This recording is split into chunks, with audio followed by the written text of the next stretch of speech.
Hey, if you're a fan of live theater, you're going to want to hear my interview today with Allen Platt.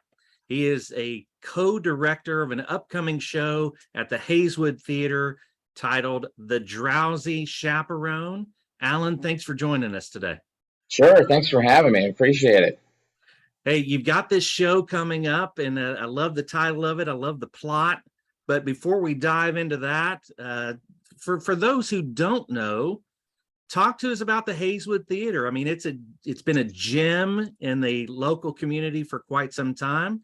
But for those who don't know it's there, tell us about it. Yeah, sure. Uh, Hayswood Theater is currently located downtown. It's right next to the Kittner House, which is a famous kind of local bed and breakfast, and catty corner from the old Capitol building and the town square. And Hayswood's been around for 50 years. We're capping off our 50th season as a theater. So it started back in the 70s. There was a literary club of women in the area that wanted to bring people to town. And what they started to do was to have actually reenactments of trials, famous trials from back in the 1820s. And they do it there right in the old Capitol building. That's how it started, and then they rolled into doing produced plays and drawing in a different audience, and it moved around a little bit, and then it ultimately landed in its current location in the 80s, and has been going strong ever since. So Hayswood typically produces 5 or 6 shows a year, has a full season, and tries to balance that between both plays and musicals, and also to balance it between really well-known titles, Oklahoma or Fiddler on the Roof, and then newer shows that haven't necessarily been seen, to try to really give a nice cultural balance and a theatrical balance to the area. And it's definitely just a community theater. So you have volunteers, you have people who are literally doing their very first show, a 14-year-old kid that gets on the stage, all the way to someone who graduated in theater performance or voice performance, who just works in the area but still wants to keep their hand in it. So they will join as well. And it's really a nice launching ground for people to kind of get into theater and really develop a passion for it. Yeah, yeah, it is a community theater. Like you said, I want to come back to those people because they make the theater what it is, right? It is a beautiful building, beautiful venue, but those people make it. And it is downtown Corydon. So you've got Corydon's growing with restaurants and things like that. So you can enjoy the show, enjoy dinner and a snack afterward as well. Absolutely. The Drowsy Chaperone is your show coming up here in just a couple of short weeks. Tell us about the show. So The Drowsy Chaperone was on Broadway. It won some Tony Awards in 2006 for writing, book, and music. It is one of the funnier Broadway shows that's ever been around. It really starts or is centered in a gentleman's living room, and he is going through his old records, and he starts to relate to the audience his both love and the challenging things about theater, and he harks back to this show called The Drowsy Chaperone that he remembers from as a child listening to the cast album. And then it's a 1920s musical. It's fictional, but the play or the musical then develops and is performed right in front of the audience in this guy's living room as he recollects things about the show. And it's a humorous story about a wedding that's supposed to happen, and of course something happens, intervenes, and there's challenges as musicals always present, right? But it also highlights all the stereotypical things that happen in musicals.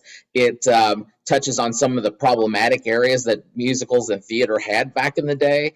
So it has some commentary, but it's just a really fun, enjoyable show. And the narrator, we never learn his name. He's actually called the Man in the Chair. And the Man in the Chair is who carries the audience through the story and talks through with it, and even kind of ventures out among the players, but they don't know he's there. And it's just I just think the concept of the way they put it together is great.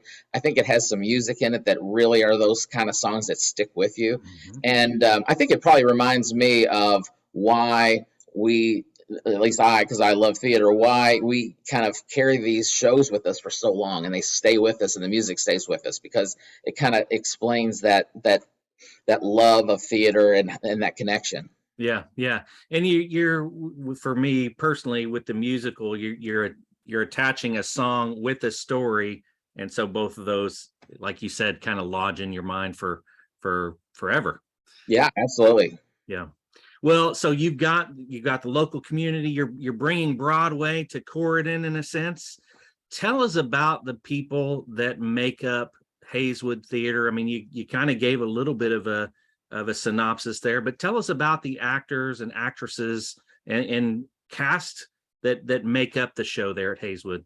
Yeah, and well, even before I get to our cast, I'll just start with the fact that, like any volunteer organization, especially in the arts, it is started by and run by a really dedicated board of directors that does a lot of work, to help make sure the sets happen and the props happen and those kind of things occur, and the advertising. This cast is really a neat cast. We have an experienced cast. Our man in the chair, for instance, he's performed this role in two other productions around the region. And so he has a love for the show anyway. There's a number of really experienced actors who will, if people have been to Hayswood before, they will have seen them either at Hayswood or on other regional stages, all kind of community theater based or semi-professional based. And then we have, younger players. So my wife is actually the Lazy Chaperone, Heidi Platt. The man in the chair is Greg Collier. Mike Bittenbender is a doctor in New Albany. He comes in and plays Feldzig, the producer. Holly Smelzen is Janet, the ingenue of the show, and Michael Horton is her soon-to-be fiance.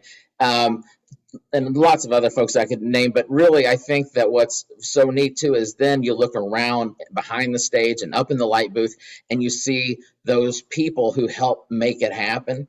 And that's what I love about community theater, because nobody's making money, nobody's there to advance their careers. They might want to learn a skill, the stagecraft, Yeah. but they're really there for the love of just doing the art. And I will just say that I just finished over a year ago. I finished 2 years as the chair of the Indiana Arts Commission, and what I learned about having that state perspective was that a local theater like this is almost unheard of, and they're getting more and more rare because of the cost of doing shows and putting them on.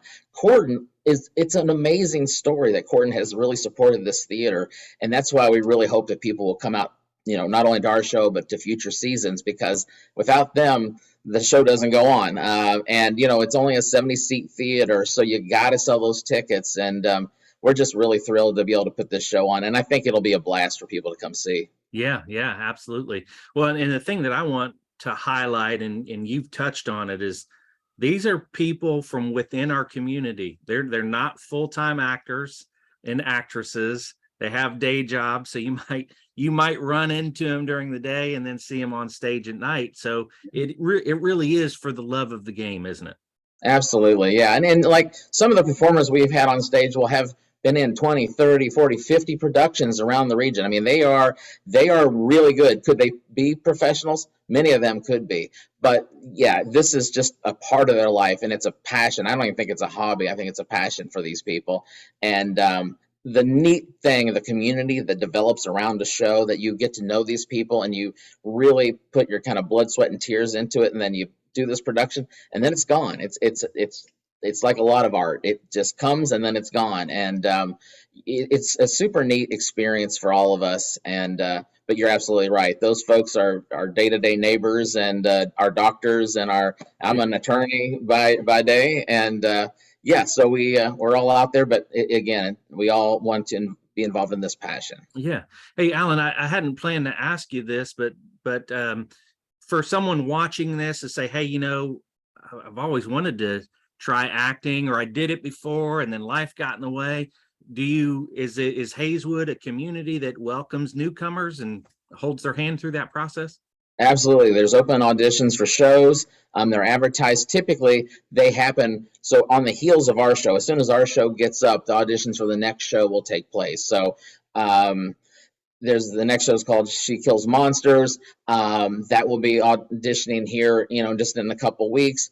Our website will have information on auditions, as will Hayswood Theater's Facebook page.